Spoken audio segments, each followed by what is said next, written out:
terrible because now I feel like I'm at a TED Talk. And my girlfriend told me that if I ever did a TED Talk, she would end it. Not the talk, everything. It is.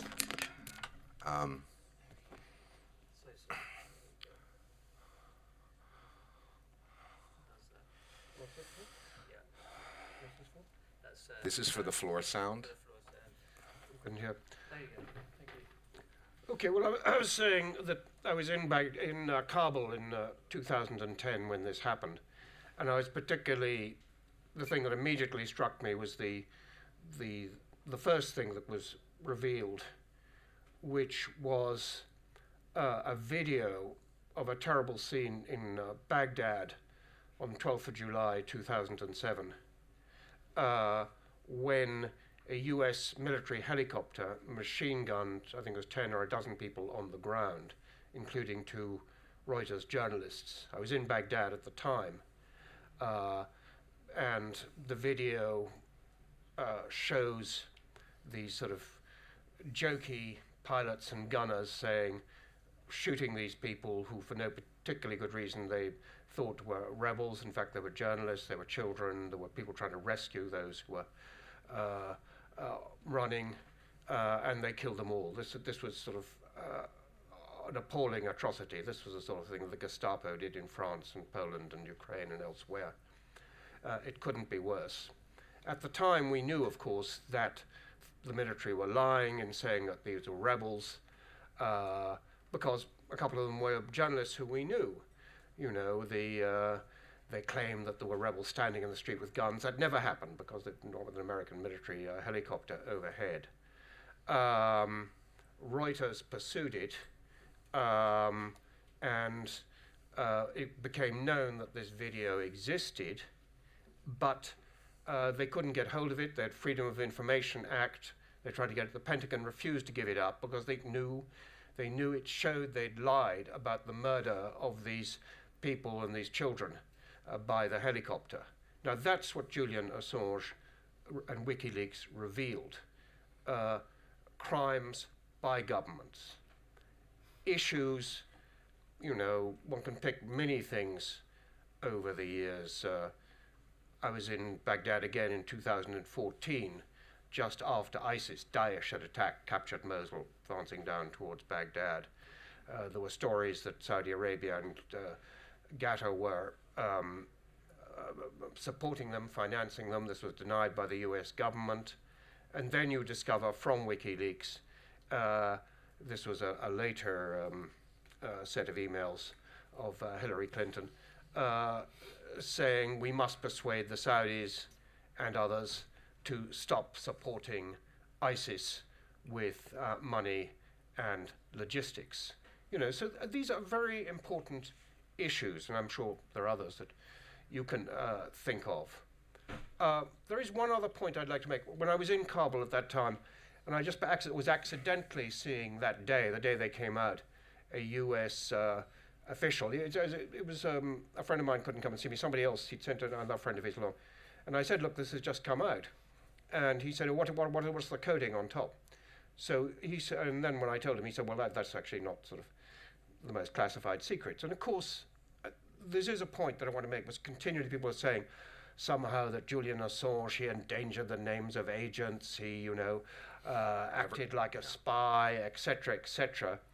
Now, this came from the archive he accessed had been developed after 9/11. It's called SIPRNet, which is like a military internet. After 9/11, the US security people thought there was lots of pockets of information, different parts of the security apparat that the rest of them couldn't access. So you needed a big archive that everybody could access. But of course, these don't have the names of agents and things like that there, because a sergeant like Chelsea Manning wouldn't have been able to access that type of information. The Pentagon and the security forces wouldn't have done that, and nobody would have worked for them if they did, because everybody would have known it was completely insecure. So this whole argument suggesting that Assange had revealed the names of agents, completely untrue. They weren't on this system. Not the most classified information, although there's a pretense that they are. So 2010, it started with that video called Collateral Murder, and I remember speaking to Julian Assange at the time saying, did you need to call it collateral murder? And he said, well, probably not, but we're still learning about this. Thereafter, we saw the Afghan war logs, which were highly instructive, the Iraq war logs, and then the diplomatic cables, the U.S. diplomatic cables that pertained to situations, geopolitical situations around the planet. And there's just one little anecdote that I found illuminating. I think it was around 2013, and Vaughn Smith, who owns the club that we're in today, was having a birthday party for Julian Assange in Norfolk. And the day before, what do you buy a dissident for his birthday? So I go to the Camden Market, I'm checking all the t-shirts, nothing applies. And then there's a place that says, we can make up any t-shirt you want. I said, perfect, black t-shirt, white letters. And I say to the two guys, I want FBI Witness Protection Program. And I'm gonna give it to Julian. And they said, fine, I'll be ready in 20 minutes, that'll be 20 pounds. And I said, you know who this is for? And these guys were Pakistanis. And they said, no. I said, it's for Julian Assange. And they're like, get out of here. And I'm like, no, it's his birthday, I'm buying him this t-shirt tomorrow. I come back and pick it up in 20 minutes, and they said, are you sure this is for Assange? And I said, it is. And they said, then there's no charge.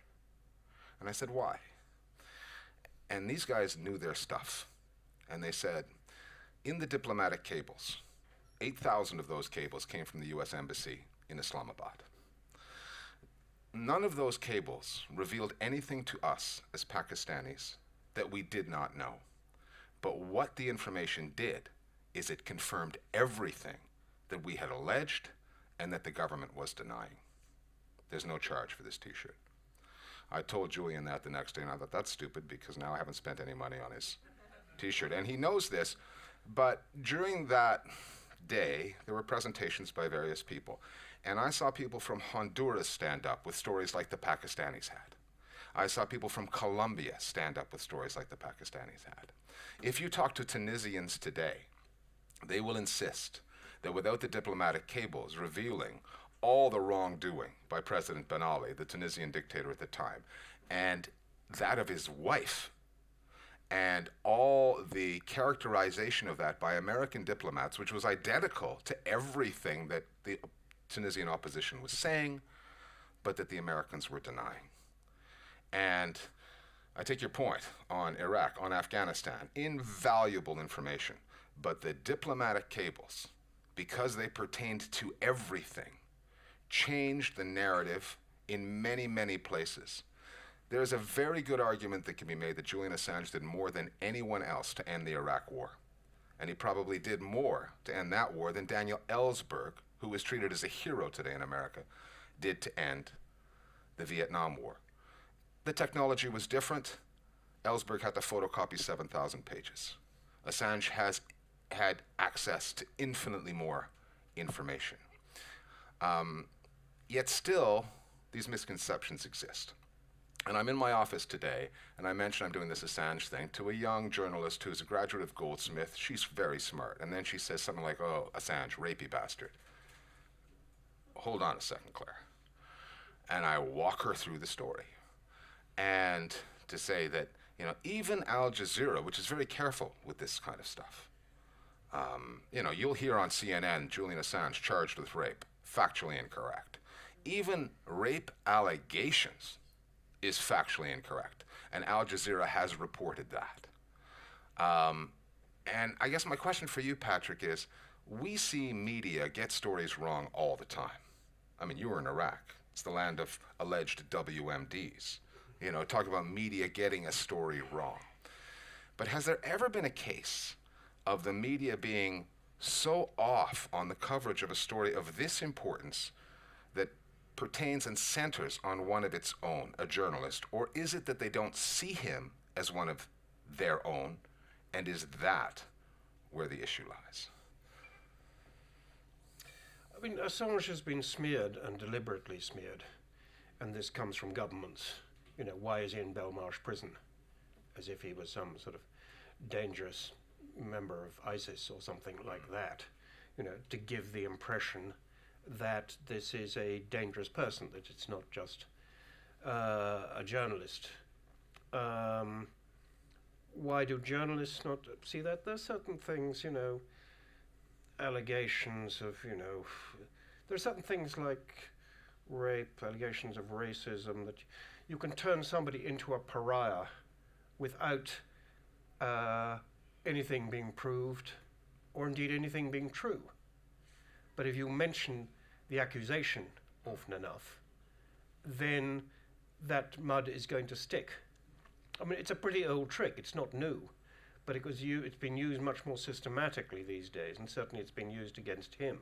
But what sets this apart, and journalists will often, maybe they'll fall for a narrative like that, maybe they'll fight a narrative like that, but there seem to be too much acceptance of that narrative, and there is this relationship between mainstream media and Julian Assange, which is at the very least problematic, given that news organizations like the New York Times, like The Guardian, Der Spiegel, Libération, and the rest of them, who are all part of those coalitions, they took that information, they published that information. They may have done a more thorough job in redacting some of that information than WikiLeaks did on its own.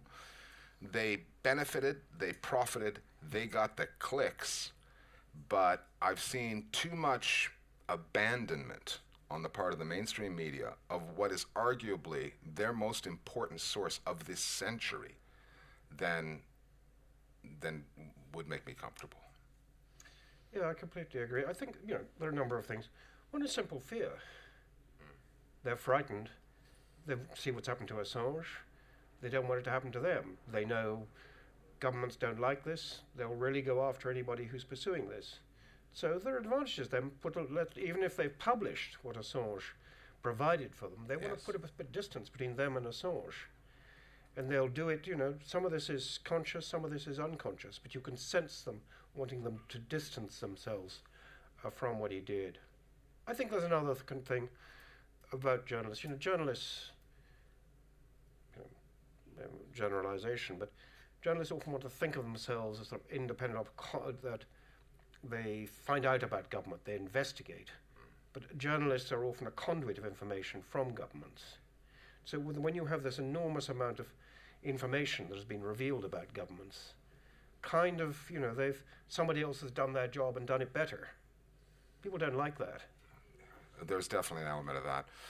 WikiLeaks hasn't been that active or as active as it was before, obviously, but the archives that do exist and are there for the searching are valuable. And I want to bring in Mohammed El-Mazi, who's, I'll give you he'll give you his own affiliations because there's more than one organization that he's associated with. But talk to us a little bit, Mohammed, about the archive and how you are still finding journalistic value in it today. You may want to stand up and project. Thanks. My name is Mohammed El-Mazi. I'm a journalist and contributor with the Canary, the Grey Zone, and Sputnik International, along with a few others.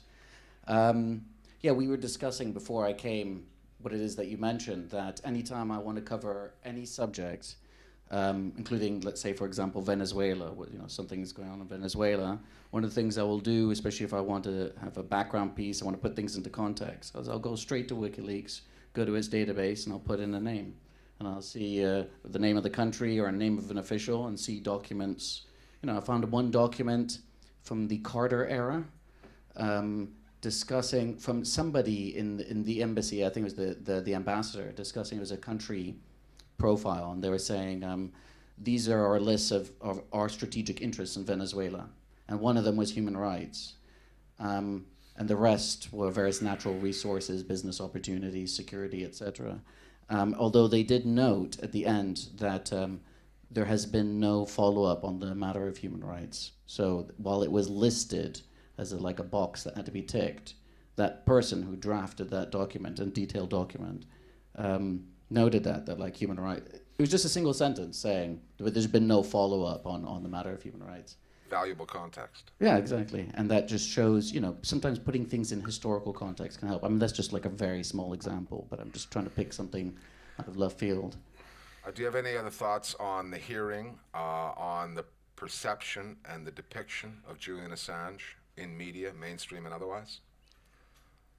I think it's already been said that if you don't want to deal with a story, then you start to characterize or mischaracterize the messenger of the story. So while it's not to say that a messenger is never important, right? So if Dick Cheney says something, then the fact that he is who he is and we know what we know about him makes a difference. Although, as it's been said, unlike I think it's been said already that WikiLeaks has a 100% accuracy rate in terms of its publications. I don't know if they've ever had to retract a story or a document as being improperly sent to them or as being a fake document. Well, I don't have 100% Neither do I. track record. I've had to come up and come back and update things. And retract. So it is interesting that somebody who has that track record, yeah, if you want to focus, if you want to distract from the content, then you focus about the person, you talk about what they're wearing, did they feed their cat, was he skateboarding in the embassy, and all the rest of it. Interestingly, if people want to know what things were like in the embassy, they can always speak to the former diplomats from Ecuador who have been more than willing to discuss what things were like during the many years that they came to know Julian Assange. In terms of the court case, I'll just say this, is that the way things were represented in the press after we left, not every paper, in fact, many of them, their headlines alone, I would say, misrepresented the nature of what was said in court regarding an alleged pardon. So we'll just have to wait and see. WikiLeaks has come out with a tweet. We'll just wait and see what the statement says. Sorry, you're talking about the story that emerged today. That emerged, well, it emerged, what was that, yesterday now? The days are merging into each other now. Yeah. In court, where it was indirectly suggested that Donald Trump had, via a U.S. congressperson, offered Julian Assange a pardon in exchange for him saying or confirming that Russia was not involved in the DNC leaks. Of course, he's already said that. He said that in 2016. He said that to Sean Hannity on Fox News. So I was trying to say this to people, to journalists outside of court. Not only has he already said that, but we need to wait to see what's actually in the witness statement that the barrister was referring to, Right. rather than treating that as a statement of fact from the barrister. The misreporting on Assange continues to this very day. Just one more point I want to make before throwing it to the floor. Patrick may have another point as well. But I mean, I can remember, Patrick, sitting around in, would have been, I guess, 2012, 2013 or so, when WikiLeaks was at its publication height. Afghan war logs, Iraq war logs. And I remember sitting around at a dinner party or in a pub discussing WikiLeaks with people, other journalists and non-journalists. And I remember the general notion being put out there that, geez, I wonder how long they're going to let them continue this for. We all had those discussions, didn't we, back in the day? And then the rape story, which is completely bogus, comes out of Sweden, and everything changes. And as I was telling my female colleague today, who didn't know the story, had swallowed the mainstream narrative fairly whole, I said, if this was a movie, and we saw a Jason Bourne type, journalistic character putting the American security establishment at risk by revealing the truth, and then was alleged to have been involved in a sex crime with no concrete evidence, we don't get it. We'd all figure it out. I don't know what happened to the mic, but as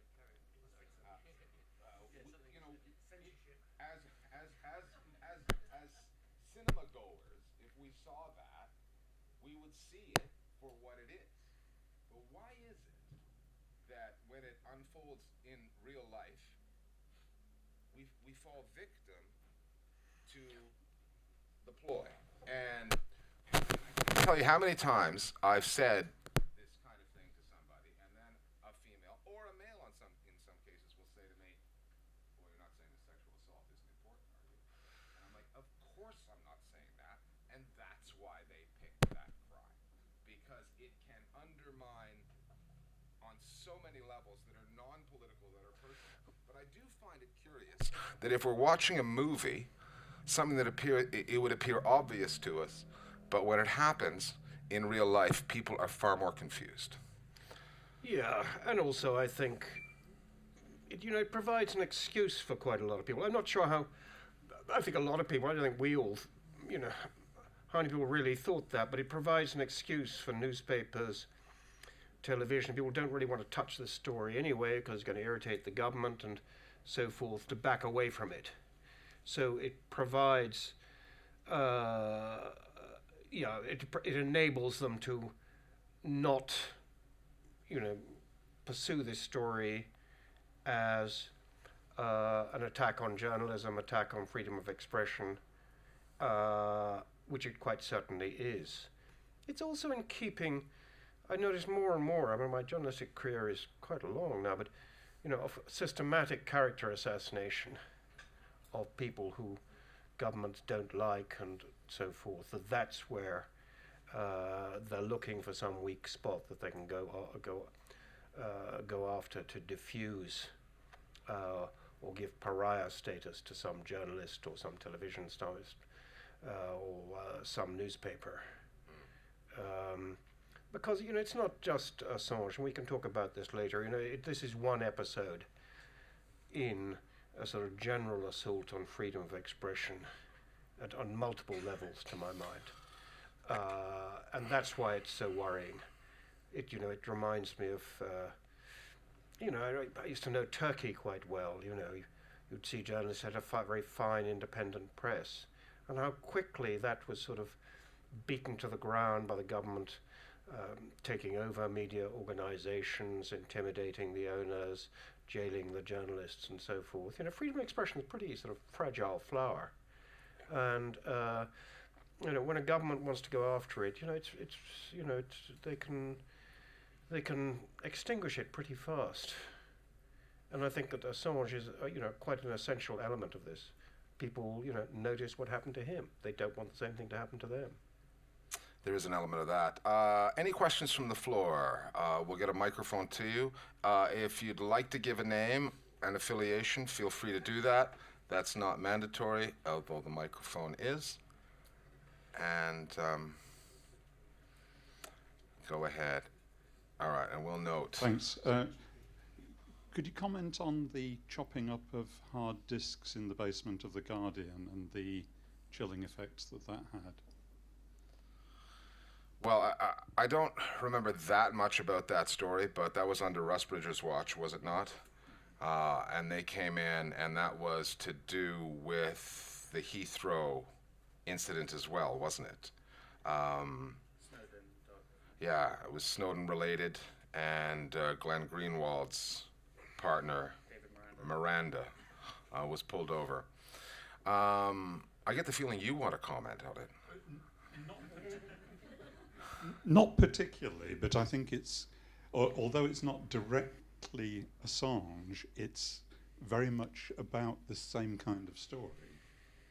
Right, and the other thing about Assange and The Guardian is that relationship can be best described as complicated. Anything on that, Patrick? Well, complicated, yeah, but I mean, the differences that they had seemed to me generally pretty trivial, given what he was doing, what he had done. The WikiLeaks revelations, they're a sort of portal into the world as it really is, as in contrast to the world that the governments would like to present to people. And that's why they've reacted so strongly to this. Yes. And you talked about Pakistanis getting this T-shirt. They knew it, but this confirmed it. Loads. I had exactly the same feeling. Not Yemen. People say the U.S. State Department Pompeo always say the Houthis backed by Iran, getting weapons from Iran. You find WikiLeaks thing from the U.S. Embassy in Sana'a saying, investigated this, a slightly earlier period, Houthis don't get their weapons from Iran, they buy it in the local black market. Yemen is one of the biggest arms markets in the world. Now, anybody who's been to Yemen knows this. But here you had it confirmed by the U.S. Embassy, and it completely contradicted everything else they said. Sorry, I don't want to go much. So this was the truth. what they've been saying was a lie. We knew it because of what WikiLeaks did. The other thing is, when people talk to me about, and this is tangential to what you referred to, but on Assange's complicated relationship with The Guardian, and I asked Alan Rusbridger about this when he was still editing the paper. Journalists don't always get along, and you have to think about cultures. You're a blogger, you're a researcher, you're sitting in the proverbial pajamas in your room doing all this work, you're a solo artiste, you're an IT person. We'll go to this question next. And those people, they tend not to have to work in teams. And just culturally, it's a different thing. I've seen print journalists come into television and learning that they can't work in a team. They've only ever worked with one person ever, the editor, and they never stop complaining about him. And so there are certain boring practical things, and if you're coming out of an uber individual life culture, which is technology, which is where he came from, then you set up an organization that's 6 or 8 people deep, like WikiLeaks was, and you're going to have some problems.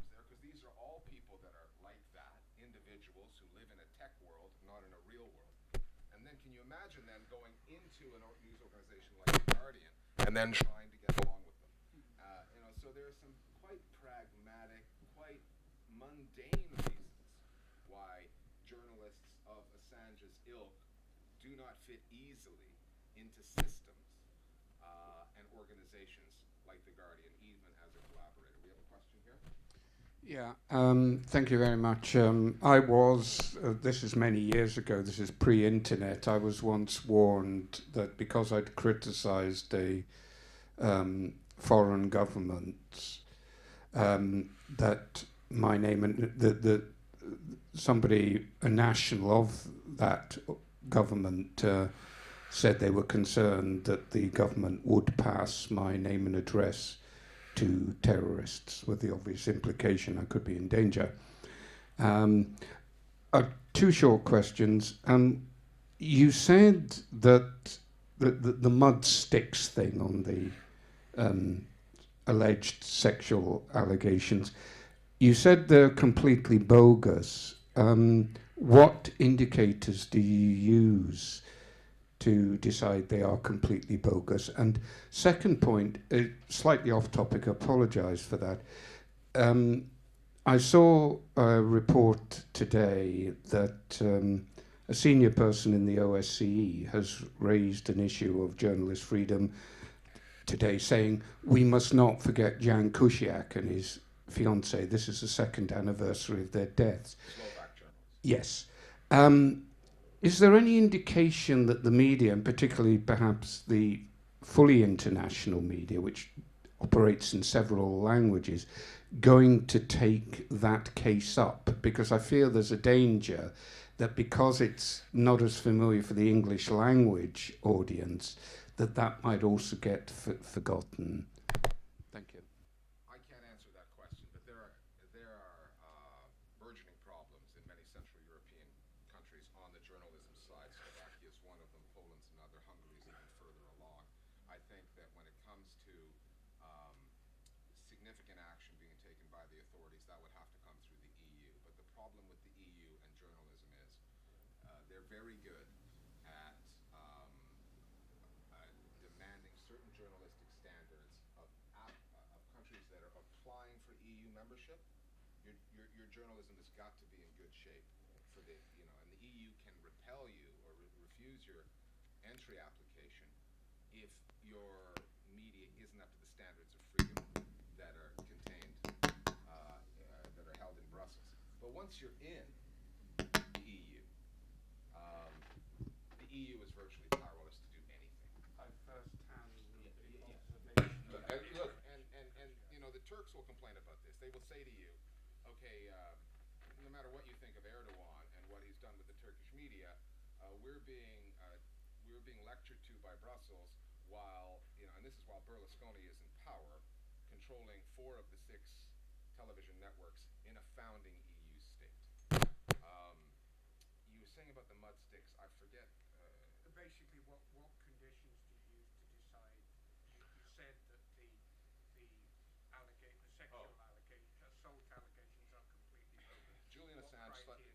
Assange slept with, Julian Assange went to Stockholm, went to Sweden to speak at 2 events. He was in demand.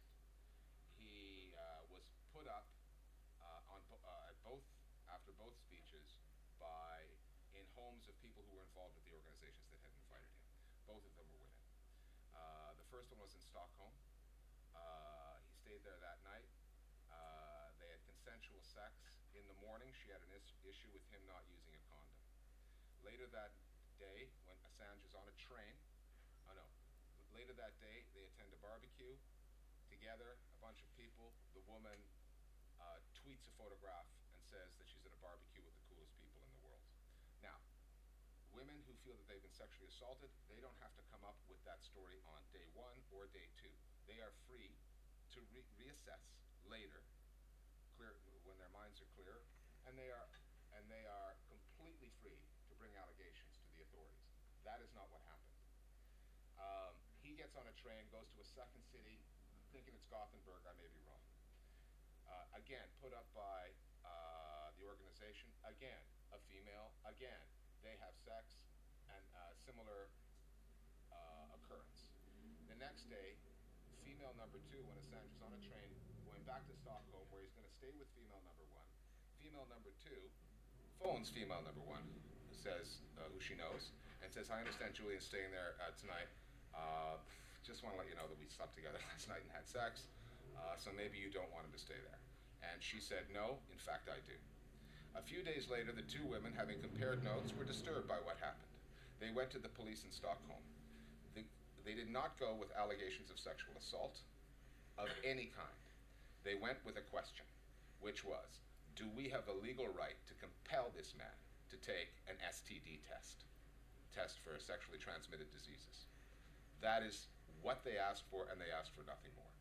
The government got hold of that, and stories of sexual assault allegations and reports on CNN of sexual assault charges all emanated from that. Anyone out there wants to correct me if they think I'm wrong, but I don't think that story's changed. Where's the next question, Max? We mustn't have a front row bias. They may have paid more. Well, I just wanted to add, not rather than contradict. You need a microphone. Yes. So Professor Niels Melzer has written a 19-page document that identifies over 50 violations of Swedish rule of law and due process.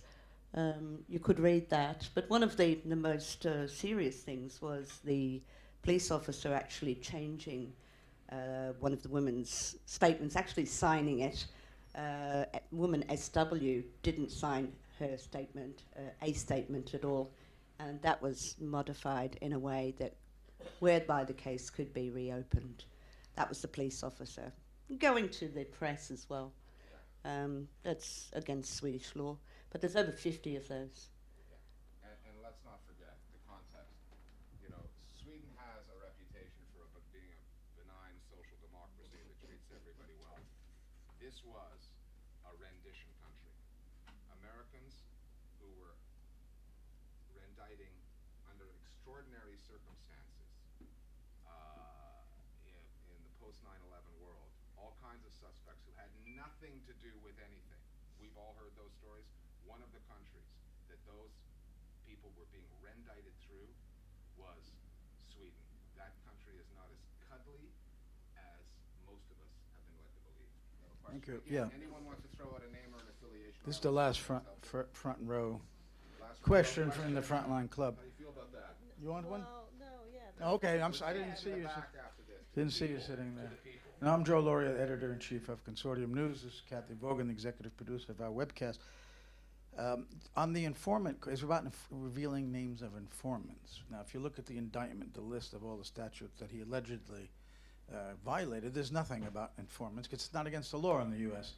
But much of that indictment is all this window dressing to try to PR operation to make him seem like he endangered people's lives, and he never did. That's one. Eventually, the U.S. military admitted that nobody came to Right, the and officer assaulted the that's officer. right. In fact, they did. And Mark Davis, an Australian journalist who was in the bunker at The Guardian during that period, has said a couple of months ago that it was Assange who stayed up all night on Friday night to expunge names from there, and that The Guardian really didn't give a damn.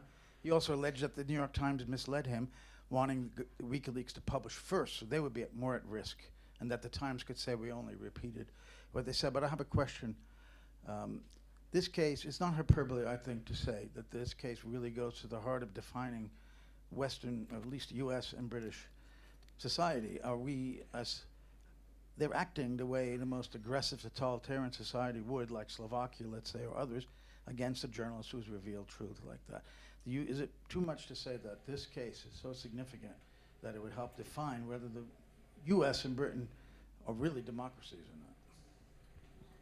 What do you think, Patrick? Well, you know, it's an erosion of democracy, you know, which you see on every side, you know, particularly in this country, you know, attacks on the Supreme Court, closing down Parliament, you know, attacks on the BBC, attacks on freedom of expression on multiple fronts. This is one of them. You know, will these succeed? I don't think one should depress oneself to the point of saying democracy is all over. You know, the battle's lost. The battle is still going on. This is one front in the battle. You know, if you look at the Times, certainly the Times this morning, you know, somewhere, you know, deep inside the newspaper, it quotes an official in the Home Office saying that the difference between the permanent secretary, who Priti Patel is trying to get rid of, and Priti Patel is that he believes in the rule of law and she doesn't. You know, this is an official in the Home Office who's dealing with this, you know, doesn't believe in the rule of law. You know, this has been the, you know, tradition of authoritarian, populist, nationalist regimes, you know, in the 20s and 30s, you know, that big on law and order, but in fact a contempt for the law, and that's what we're seeing here. You know, the other thing that this reminds me of, a few years ago I saw a documentary, it's a great documentary on, do you remember Napster? Mm-hmm. Napster was the first of the free music services, and it was the whole story of the legal case against Napster and all the lawyers who were hired and the record industry who was Sorry, can people actually hear at the back? No, they can't. There's another way I could just raise our voices, which might help.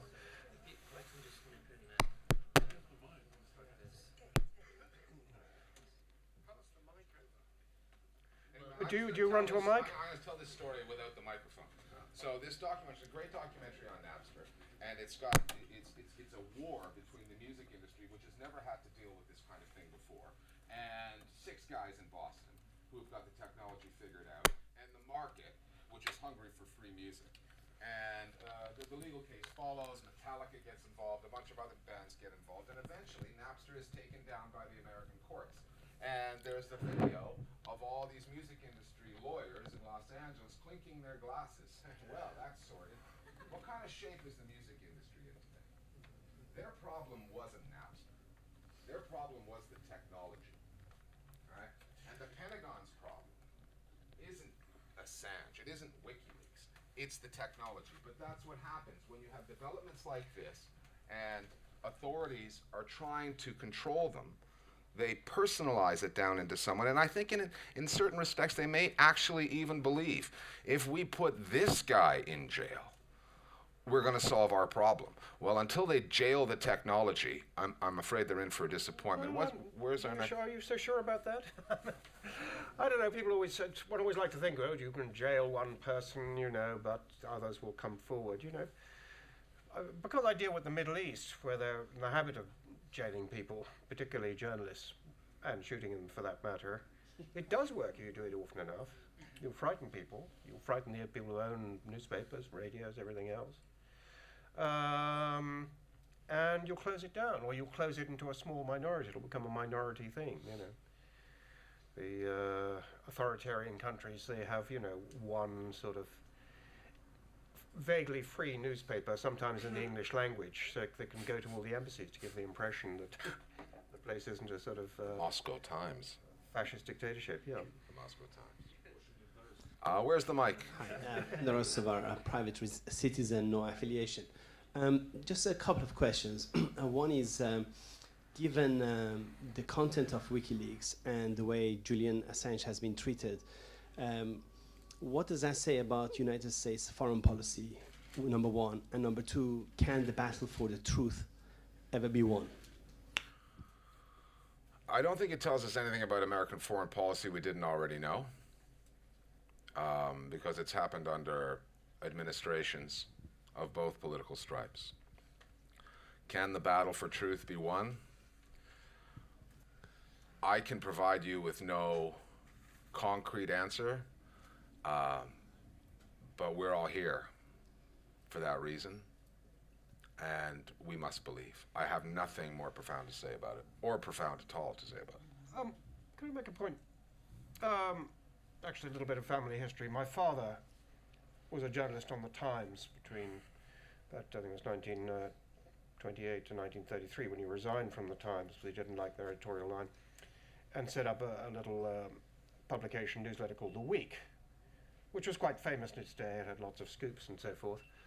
And I always wondered how influential it was, you know, because this was a thing that arrived in a little sort of grubby brown paper, 6 pages inside a grubby brown envelope.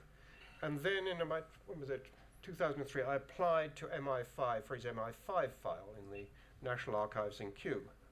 I mean, and nothing happened, and then they did deposit it there. And there were 24 different folders on my father. And then you find, which was, I found rather encouraging, that, you know, any revelation, even in this small little publication, you know, you'd find letters from members of the cabinet to people in MI5 saying, can't we arrest this man, you know, what's the Crown prosecution's doing, you know, endless stuff. And it was rather encouraging because it shows how those in authority are so sensitive and vulnerable to anybody revealing what they're up to. It's not a new thing. It's not new, no. And I think one can sort of over-depress oneself. Of thinking, you know, here's the mass power of the US government, of the Pentagon, of the CIA, of MI5, of all these other guys. And one should remind oneself how vulnerable they feel to any sort of revelation, even quite small revelations, and why they become so hysterical when there's a major one by WikiLeaks.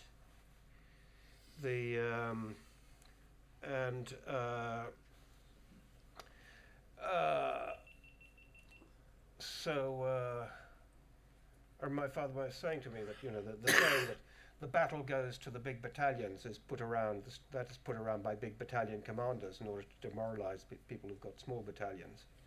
But actually, the battle often goes to the small battalions as well. And maybe the mayor of Hartlepool was complaining about the local journalist in 1933 as well, the same way your father was being complained about by MI5. It happens everywhere. Where's the mic? It seems to me a lot of the narrative is that Western liberal democracies, Britain and the United States, are the bad guys. How much of WikiLeaks content has referred to actual repressive regimes like Iran, like Putin's Russia, which don't try and assassinate the characters of their enemies, but actually assassinate them? Well, we talked about Tunisia, didn't we? Tunisia was a repressive society. And the Jasmine Revolution in 2011 created a snowball effect that took out Muammar Gaddafi, Mubarak in Egypt, and others. So, well, they haven't taken down Russia yet, no, but I'm sure there was all kinds of unflattering material in there on the Russians, which the Americans, because the Russians aren't an ally, probably hadn't been hiding. So I don't know if that answers your question or whether you want to take a run at it. No, I think that answers it pretty well. We have a question here. My name is Marcus Hefliger. I'm a member of this great club and also a foreign correspondent in this country for Neue Zürcher Zeitung, a Swiss daily. I don't think Julian Assange should be extradited to the US, but I also feel uneasy at the glorification of Julian Assange. Let me tell you why. I think, first off, that governments have a right to secrecy and of having secrets. Otherwise, they couldn't plan military operations, keep their citizens safe, or since we are in the post-Brexit phase, conduct trade negotiations. Having said that, of course, when there are human rights violations, important lies of members of government or other unethical behavior, the press, when it comes across it, has a right or a duty to expose it.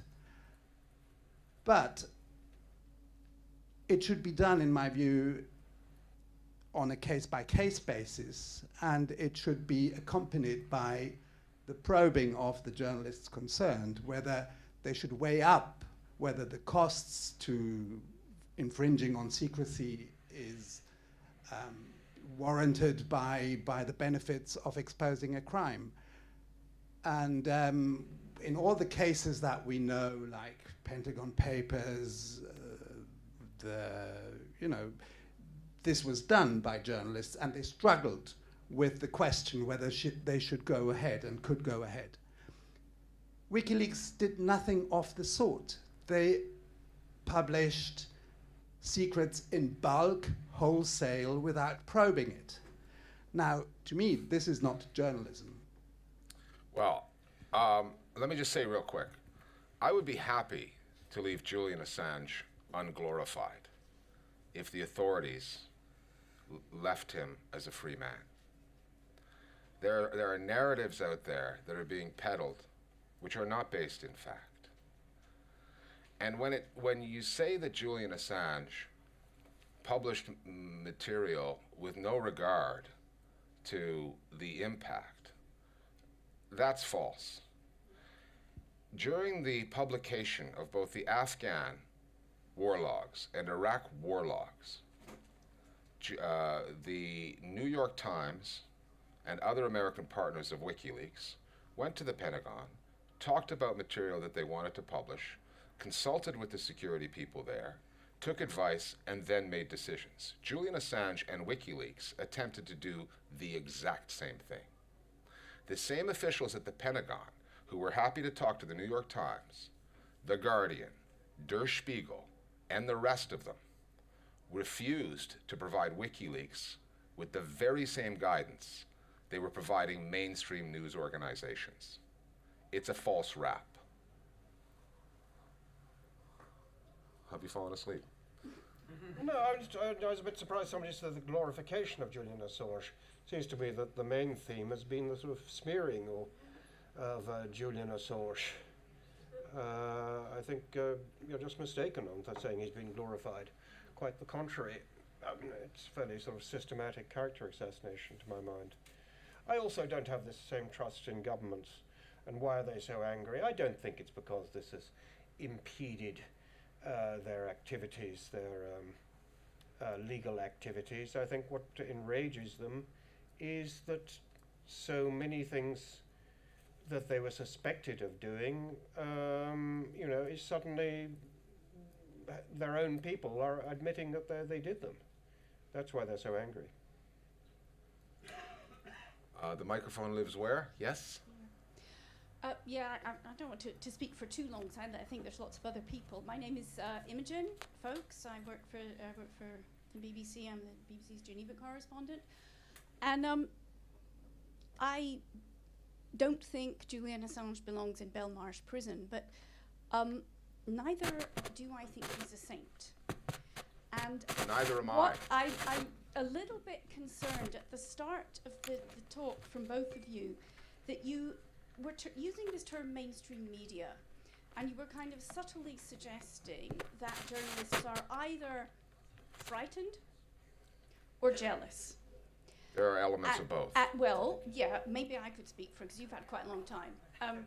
I think that, you are, what really worries me is that here we are in the Frontline Club, and you are adopting the language about journalists of Donald Trump.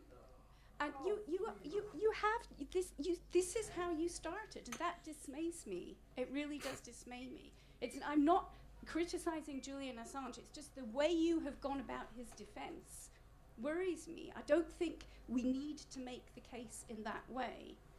And secondly, honestly, as a woman, I think this detailed about the sexual life, I kind of think it demeans you to go through all of that. Demeans me. Yeah, I do. I think it demeans Was I you. in Sweden? Telling the truth. Yeah. Well, if the truth is demeaning, then please accept my apologies. Listen, when I am critical of the mainstream media, I do that as a member of the mainstream media. I'm not sitting on the outside. I'm not a blogger taking pot shots. I work for a mainstream media news organization. I am not so naive to think that news organizations such as my own and people who work in them aren't compromised. That doesn't mean I'm Donald Trump. That's not me saying fake news. What you're dealing in is a false equivalence. It's wrong. Who's next? Can I say something? I think it's appalling to hear from a woman saying such actually inventions or lies. You should read Niels Melzer report. You should read Niels Melzer's report. And have a little bit of respect for his position as a UN rapporteur on torture. And what happened exactly happened in Sweden. You're not offending any women by taking this position. No, but apparently it demeans me. Question at the back?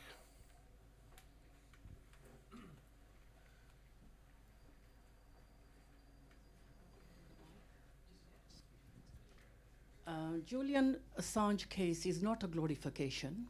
If it wasn't for Julian Assange, the truth wouldn't have come out. And the people in question was Iraqis, and they are humans like us sitting here. No difference. Next door. Sorry, hi. So I have a question that's more or less foreign policy oriented as well. So, especially with Julian Assange and a Washington Post posting an article about implicating that IMF granted the revoke of Julian Assange's refugee status was at suspicious timing of a IMF grant. I'm not saying there's something wrong with that, but I'm just saying that do you think personally that, especially with public opinions, would these cases, especially with Julian Assange, with Edward Snowden, would this just be a headline of the last news cycle, or would this actually make a great impact in U.S. image globally, especially in the developing countries? And would we see a more or less of an improvise of the propaganda campaign method in the developing countries, especially? I'm not sure I can help you at all because I'm not familiar with the IMF case to which you refer. I don't know if Patrick is any more comfortable with that. I'm sorry I can't help you with that because... was ousted or left government. Oh yeah. Oh, you have a microphone. You have a microphone there. New guy came in called Lenin Moreno, I think, and the IMF loan was given to the Ecuadorians very shortly before Lenin Moreno let the British police take Assange from the embassy by force, which I think is a first ever in diplomatic history. Right, and it's all coming back to me now. We actually reported on that. And I think the figure was it 4 billion or 6 billion? 4.2 billion? And I think the way we put it was we now know what, the price of Ecuadorian complicity with the Pentagon and Langley is. It's $4.2 billion. Okay, but let's, that's a different side of it, right? I mean, that pertains to his relationship with the Ecuadorians, how much protection they were willing to offer him. And Moreno came in obviously wanting to make nice with Washington. Correa is sitting in Brussels, presumably with a very good story to tell that he's not telling so much. But then, so there are multiple tracks on this story. But the one that has him in jail now, because the Ecuadorians weren't providing him with shelter anymore, is obviously the American-British initiative, legal initiative. Patrick, do you want to say anything on that? You leave me out here to hang to the dry. There's a question here, and another one behind you.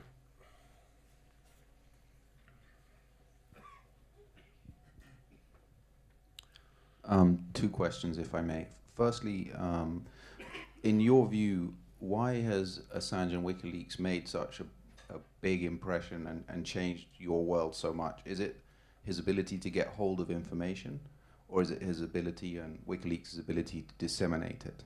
That's the first one. Well, and phase one with WikiLeaks was WikiLeaks putting it out there and letting people go through it. And Assange learned that although he was obviously filling a hole that the mainstream media wasn't filling, he would have limited impact in keeping that model in place without expanding. And governments weren't thrilled with Julian Assange.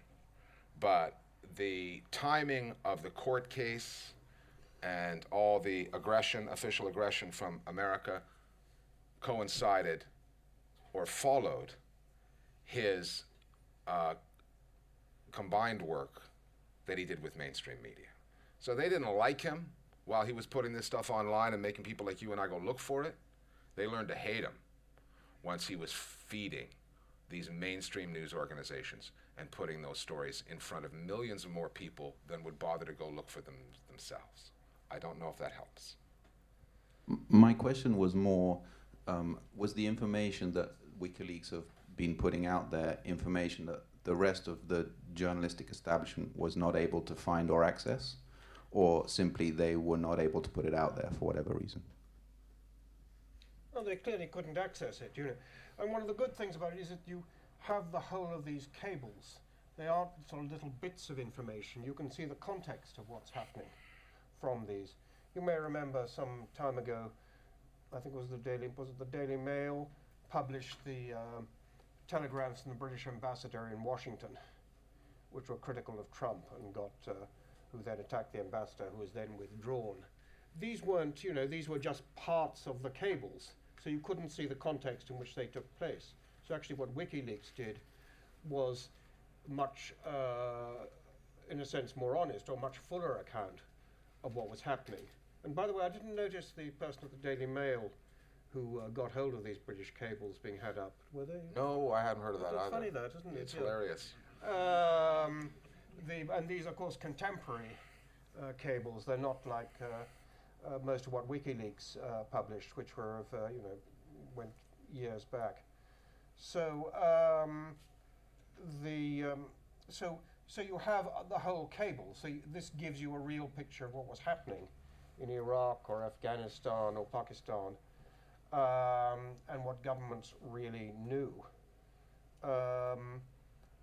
It'd be very difficult for any journalist to do that, to get that sort of information. You might sort of sense that was happening, write about it, but this is governments in their own words saying what was happening, confirming what the reality is. Yeah. And just one other point, just a historical point, because what we're talking about is lies. Right? We're talking about all the lies that government tells, all the lies that they've since had to create to get Assange behind bars, and all the lies that they've been telling to keep him there. But the irony is that the Chelsea Manning leaks were a byproduct of another big lie, and that was post-Iraq war. The Americans were saying, actually, the intelligence was not misleading, it was incorrect and we were all fooled. Yeah, that's it, right? And our 18 intelligence services, because that's how many America has, because America apparently needs 18 different intelligence agencies, they weren't all talking to each other and we weren't swapping the information sufficiently. Remember that line that we got from them? Utter bullshit, okay? August 2001, a month before 9/11, Bush has reports, intelligence reports, delivered to him in Crawford, Texas, saying that bin Laden plans to attack America using commercial airliners. Everybody knew. But the Americans, they had to come up with this they had to protect the Bush administration from not being ready for this when they had the data. They had to then come up with some kind of cockamamie line about, oh, how did we all get this WMDs thing wrong? It must be communications. Left hand must not be talking to the right hand from our 18 different intelligence agencies. So what we're going to do is we are going to be better at sharing this information. And what they did was, the kind of classified data that Chelsea Manning got, to which Patrick was referring earlier, was limited to something, I may have the numbers wrong, but something like 1.1 million Americans working in intelligence, defense, and everything, who had the necessary security clearance to get at all that stuff. But what they then did is that they lowered that threshold. And I think the final number of people who then had access to that data was somewhere in the neighborhood of 3 or 4 million.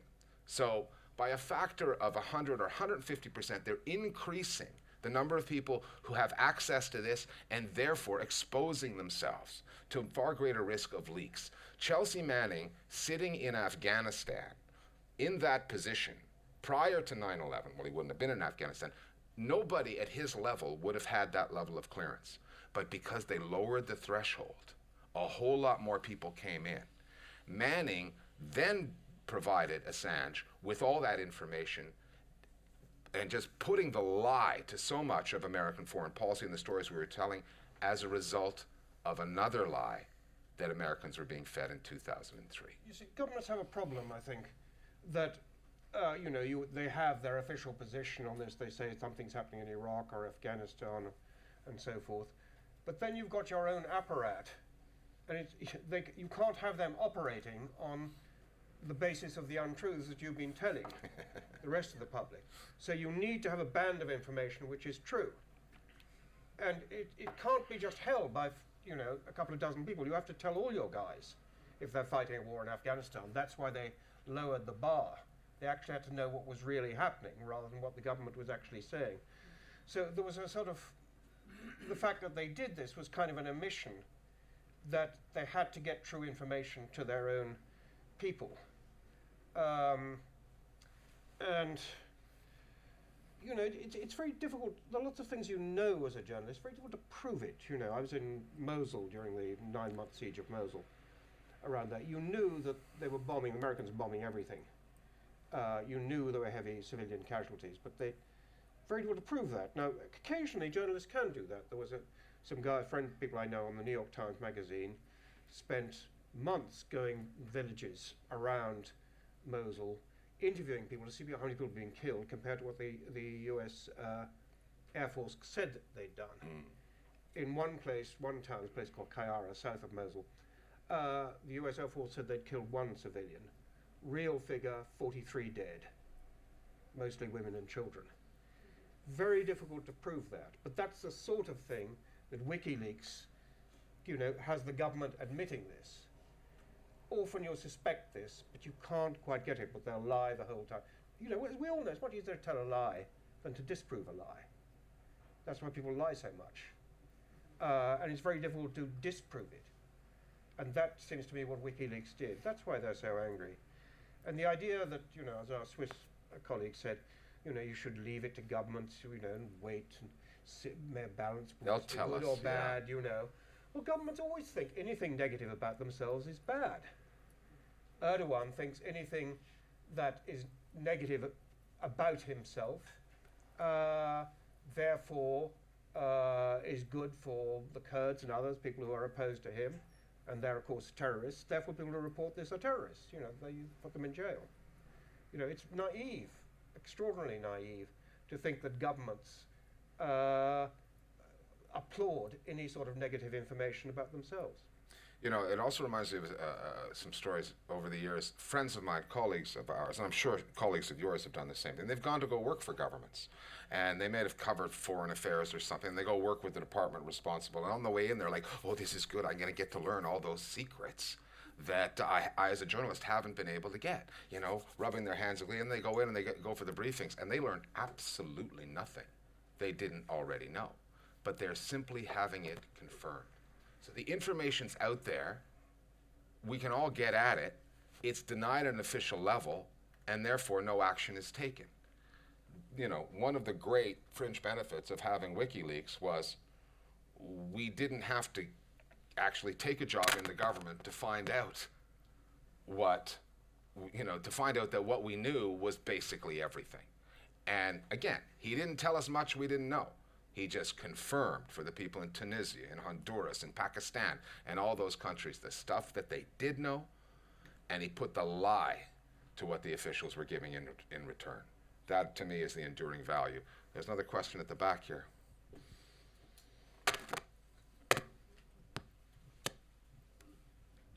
Hiya. Thank you. I would just have a short question on the detail, and I'm not sure whether I understood that correctly or not. Assange has published the full names of informants in Afghanistan and Iraq. Is that correct? And did No. you say that no one has come to any harm afterwards? Did the names have been published? I was just, because for me as a journalist, that would be quite a responsibility to think of what happens to people whose name I'm publishing. So, In the first set of congressional hearings after the release of the Afghan war logs, American generals were called before congressional hearings, and they laid out a lot of the allegations in broad brush narratives saying, Afghan collaborators have been put in danger as a result of these revelations. And the chairman of that committee, a Democrat at the time, I can't remember his name, said, we're going to have you back in 6 weeks. You're already scheduled to come back to speak on another matter. We will discuss this again at that time. so but the names have been published. I'm not entirely sure. No, not that I'm aware of. The first of all, I think most of the names weren't there to begin with. I've never seen names of informants in Iraq. Usually that sort of thing, it wouldn't appear in this type of document because the guys who are writing it down know that this has very wide distribution, and you don't put names down like this.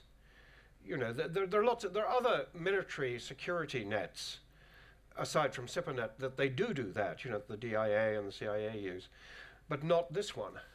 So there's always been this blurring, which is why I mentioned at the beginning, of giving the impression that everything was there to begin with, and that the Pentagon and the US government is so dumb that that they distribute to hundreds of thousands of people the names of their agent in the Afghan government or the Iraqi government or something like that. The second half of that hearing occurred 6 or 8 weeks later. The same general was brought before the congressional committee. He was asked straight out, has anybody who you were worried about come to any harm as a result of the reporting by WikiLeaks through the mainstream media? And the answer was no. When the allegations were being made 8 weeks earlier, all kinds of headlines about the danger that Julian Assange and his collaborators in the mainstream media had put Afghan collaborators into. 8 weeks later, when the story is debunked, you'd have a hard time finding any coverage.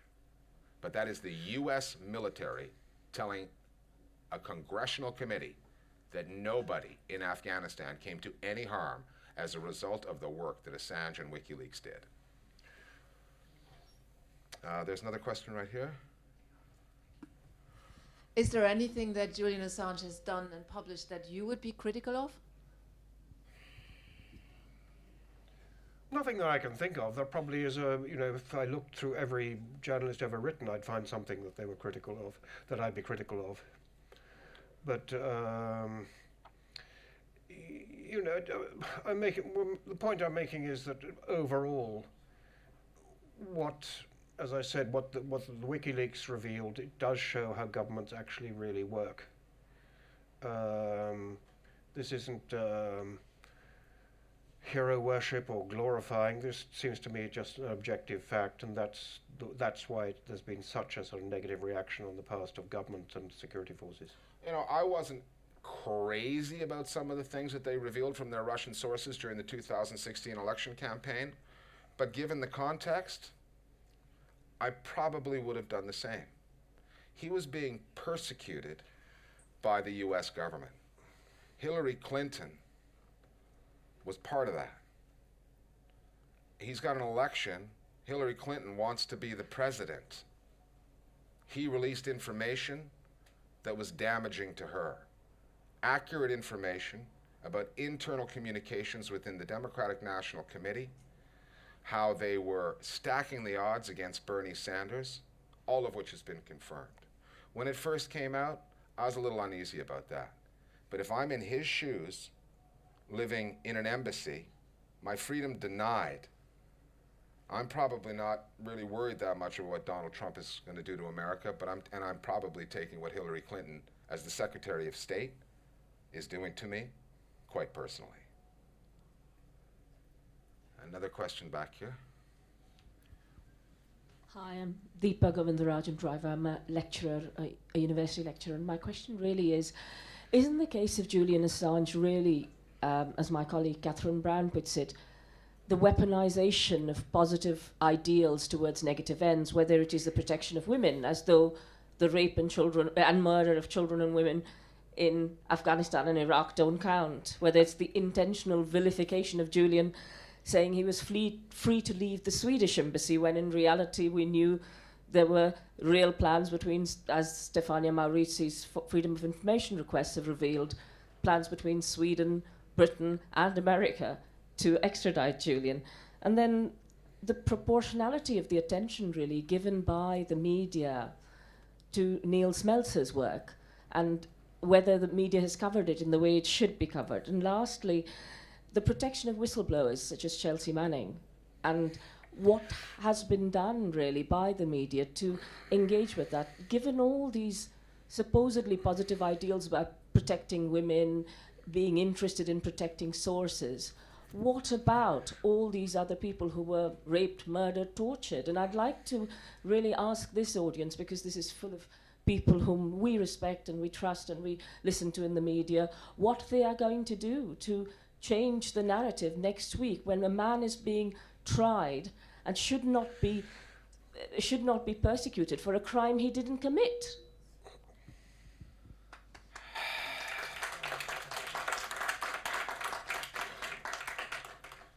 I don't have much to add on that. No. I don't think it demands a response, but I do welcome your point. There's a gentleman here. Hi, Payman Mustafa. Orchestration of the decision-making around Julian Assange has been going on for a number of years, and it's not diffuse. It's orchestrated organizationally within a small group of people, it seems to me. Instead of calling them the government, do we know who are the individuals who are actually in that small group orchestrating Julian Assange's hounding, as it were, and where do they sit organizationally in the U.S. government? Do we have any idea? They are in the shadows, and he's very much in the front. I don't think they're in the shadows at all. I think they're extremely vociferous, and it's basically the entire government. I mean, just governments in general do not like people who reveal their secrets or what they think are secrets.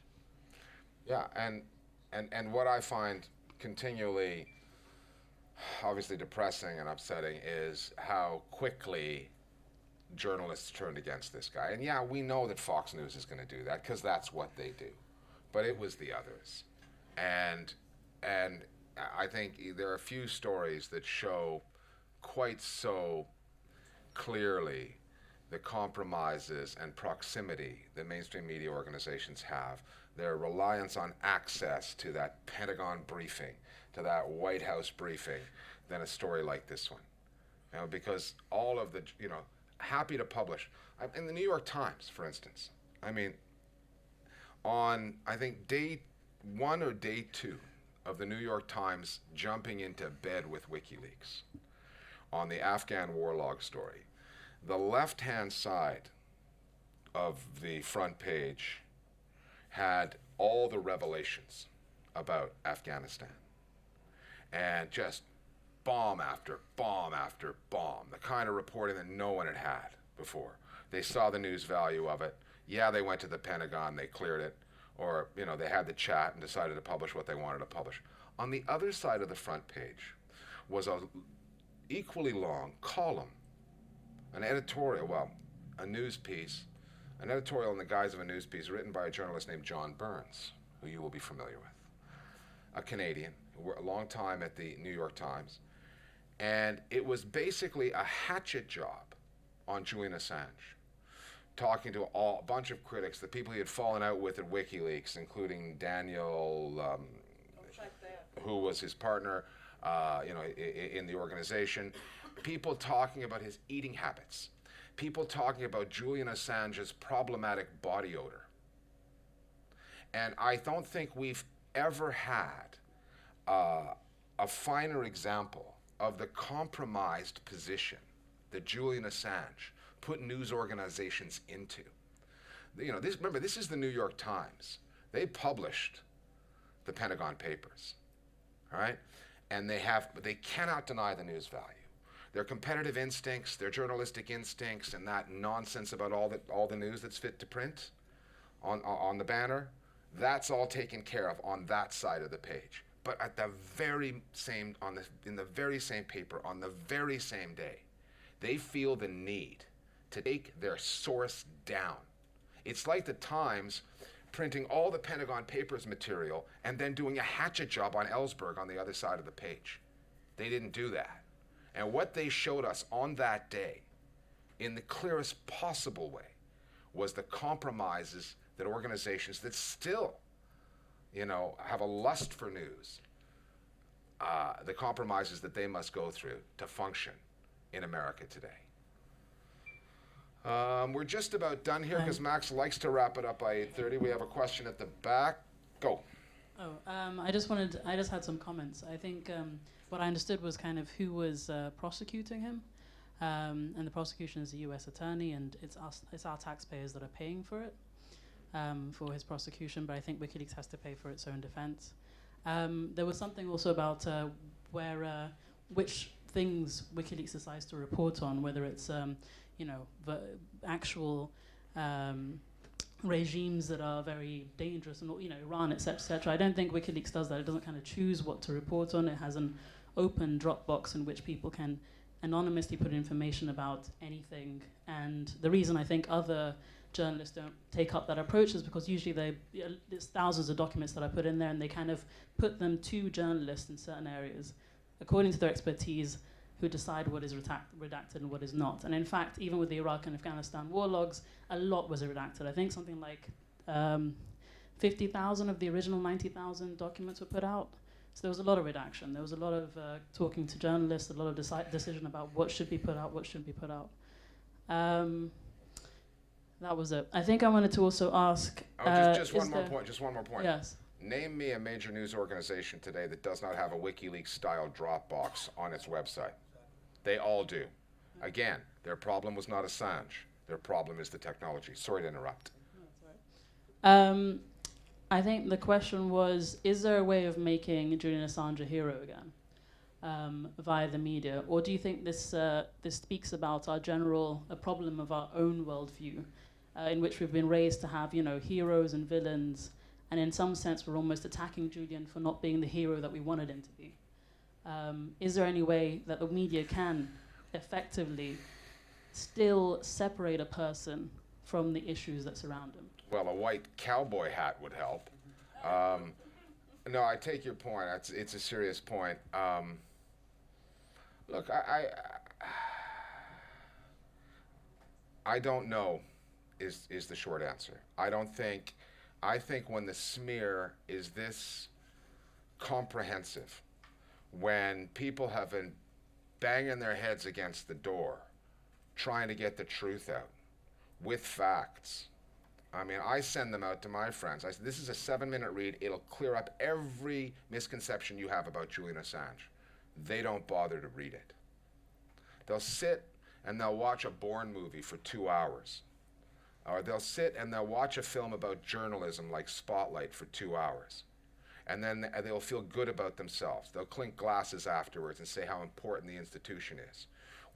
Again, when we move into the real world, things change. We seem to be more confused. We seem to be a good deal less committed because it takes longer, often, to do the work. I think the sort of undiscussed subtext of the whole Assange problem is laziness on the part of news consumers. It's, you know, they pretend to care about journalism. Nice speeches are made at the Oscars when the screenwriter wins the award. But when it comes to defending the individuals, especially somebody who they think might be a prickly character, because that's what Julian is. Trust me, he tore a strip off my back a few years ago over some piece that I wrote or that we did that wasn't even inaccurate. It just, there were sins of omission in his mind. He lost his mind. He's not good at understanding the ecosystem. Is, you know, I mean, have any of you ever tried to communicate with your IT people at the office? I think you know what I'm talking about. You know, so it was a little bit like that. But you know what? He's a prickly character. You know, he's no saint. But name me a journalist who's had a bigger impact in the 21st century than Julian Assange on stories that matter. How many journalists have helped end wars? The Iraqis could not go on with that annual renewal of the American military presence after everything he revealed. And they could, you know, Abu Ghraib was damaging to the Americans, but they still managed to stay, and they still managed to get the Iraqi National Assembly, or whatever they call the parliament, to ratify them year in, year out. Assange put an end to that. But, and I talked to Daniel Ellsberg about Julian Assange. You know, Ellsberg is seen as a hero today in America because he ended a war that everyone in America understands was a bad thing, Vietnam. Ellsberg sings Assange's praises. And Assange is depicted in a completely different light. Any more questions? Otherwise, we're going to wrap it up. No, that's a repeat. We have a first-timer here. No, we have a first-timer here.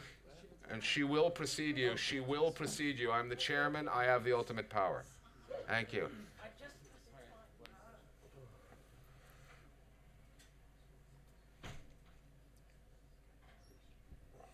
I just want to say that it seems to me for journalists that they need to have curiosity, do some research, and have skepticism about government statements. We all remember the 45-minute WMD that was supposed to be able to strike London from Iraq.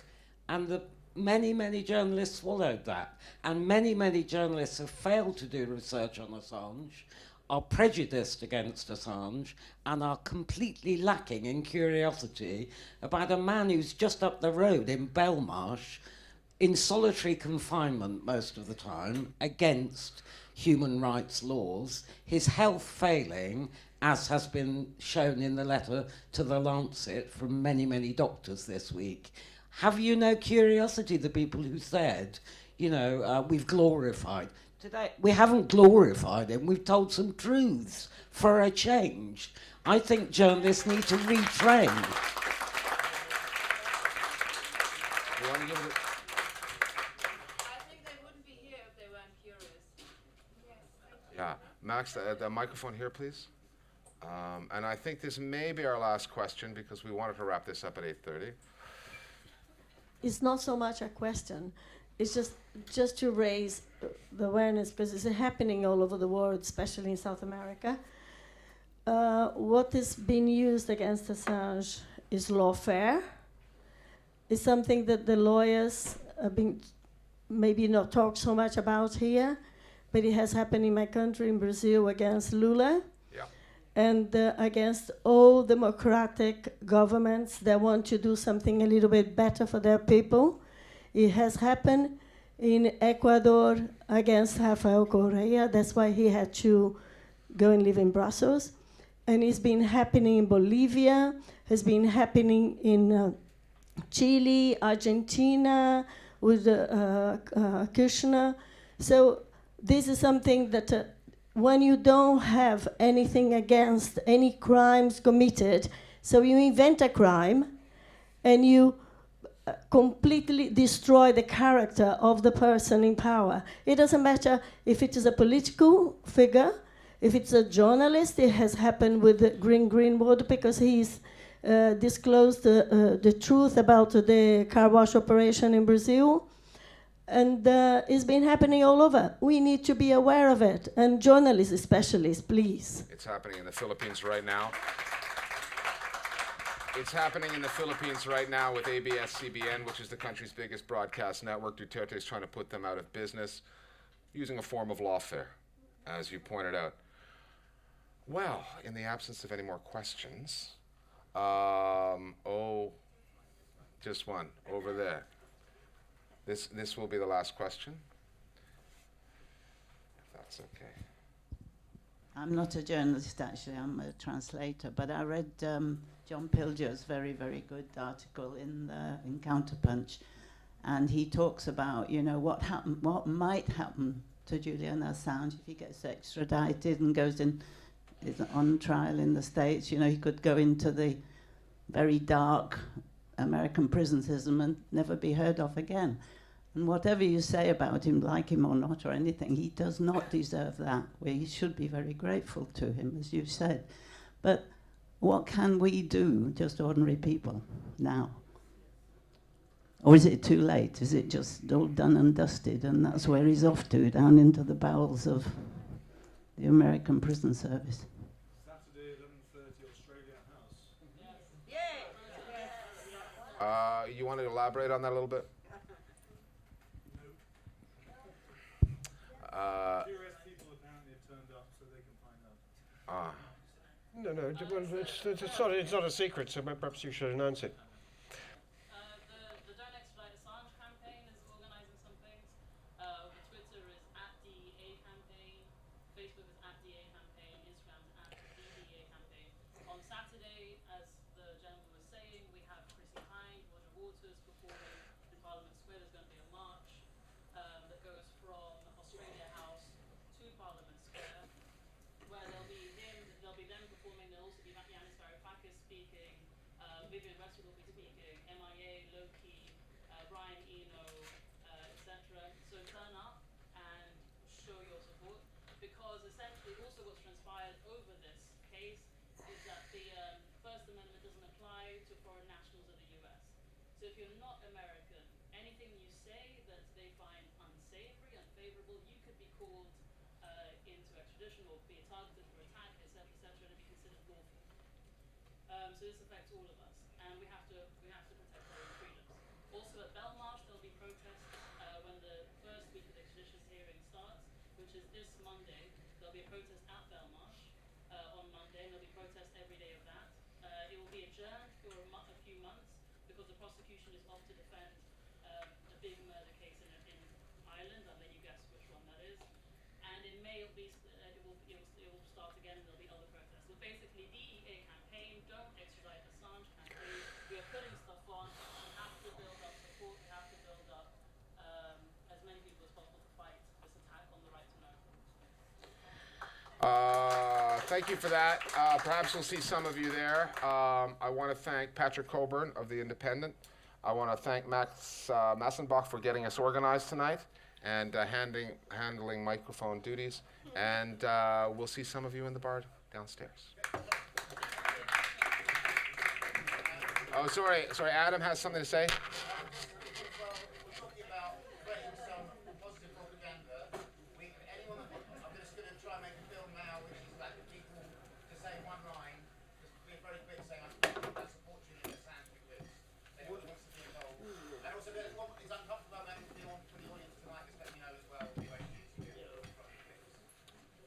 Thank you, Adam.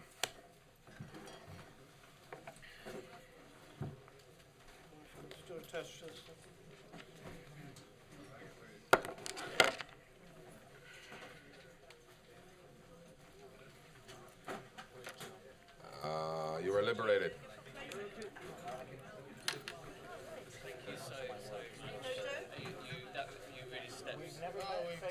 I'm happy to help. You know, as Vaughn knows, I'm not. You'll be really grateful. No, I'm sure that you'll probably get a very thankful email. Yeah. But thank No, you. always happy to help. You know, and I would have been here a little earlier, but as I said, about the Thursdays. Don't worry about that. I come with my own built-in megaphone. you do have a great voice. Thanks, Max. Thank you so much. Hey, what's your name? Alex. Where you from?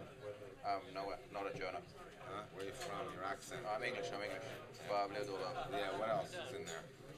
South African probably. Oh yeah? A bit, yeah. Where in South Africa? Zambia, Southern Africa. Yeah. Southern Africa. Southern Africa. Cool. All right, you're a tough one to nail down, aren't you? There you go. Patrick, I have a question. You know what? I wouldn't mind. Yeah, absolutely. But who do I deal with downstairs? All right. When you're ready. Yeah, I'll do something in a minute. I'll go with Patrick and just Take care of him.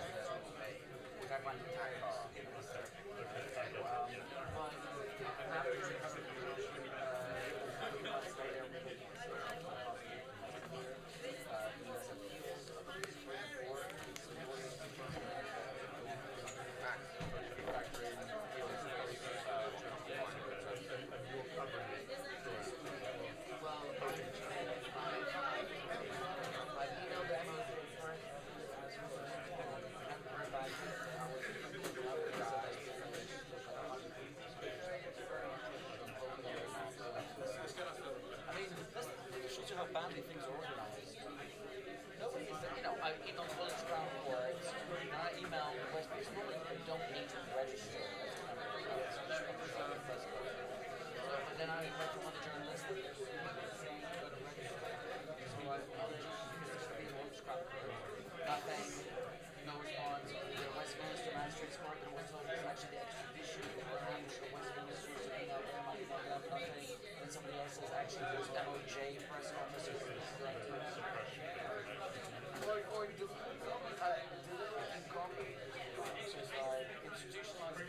yeah, great. Because how difficult would it be for there to be, even to be a Twitter account, MOJ Twitter account, people who want to register for these upcoming hearings because there's great press interest, have to send your press credentials to this email, rather than me to find out from an Australian journalist, right? So I'm UK based, I live in the UK. I have to find out from a member of the Australian Associated Press, who himself found out from some other random person. Okay. And of course, if you're at the BBC, a BBC woman told me, she said, oh, my producer just sorted that out. So of course they're in the know because they've got the connections, their legacy friends.